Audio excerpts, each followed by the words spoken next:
Welcome back, gentlemen. Today we're going to do another one of the 7-day self-leadership mini-series. So today is day 4. Day 4, what is day 4? Is how to set boundaries without guilt and actually sticking to it, or sticking to them, to your boundaries. So if you struggle to say no, feel guilty setting limits, or you let people walk all over you, it's not because you're weak. Right? It's not because you're weak. It's because no one taught you how to set boundaries like a man. So let's jump into it. So the main problem, the thing that we're focusing on now, is nice guys often confuse boundaries with being rude, selfish. So what do? So we overextend, or we stay quiet, or and we let this resentment pile up. It builds up, it builds up, and builds up, and builds up, and builds up, and builds up, and builds up, until it leaks out in anger, or withdrawal from everything. But that is not the way of man, right? That is how would you say, that is still from boyhood, childhood. That's not strong men, not necessarily strong men, but men who have fully become men don't fear boundaries. They use them to protect their peace, purpose, and priorities. Right.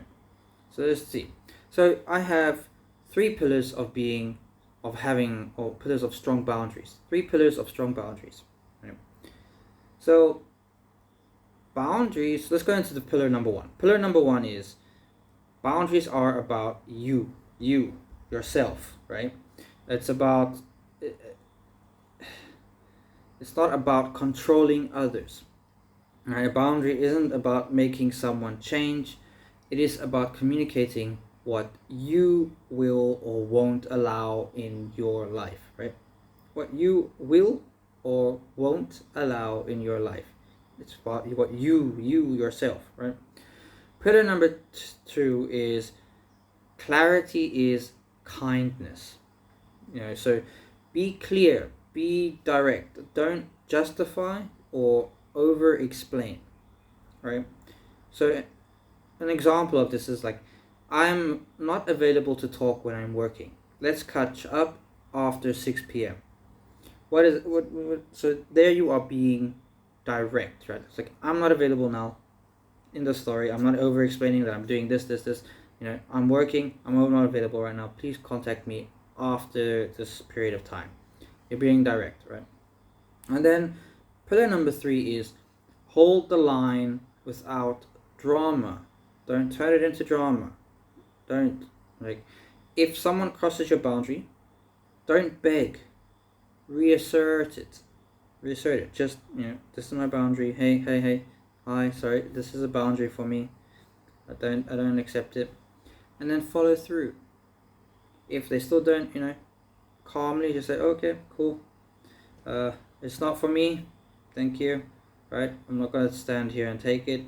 You deal with how you're going to deal with the boundary.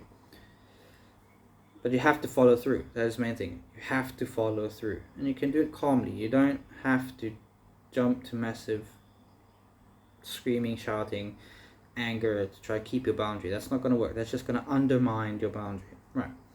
And then another step is, I've got a practice prompt or journal that you can do, or question you can do. So write down one area of your life where you've been too flexible, right? Where you've bent over backwards for everyone and whatnot. Then draft a boundary statement you can use to reclaim your time, energy, or self-respect. So write out in a statement that's saying, okay, in this thing that I'm too flexible, this is how my boundary is. This is how I can reclaim my time, the energy, or my self-respect. Right. So tomorrow we'll be talking about emotional leadership. How to regulate your emotions instead of being ruled by them. Thanks for joining, and I'll see you in the next one. Cheers.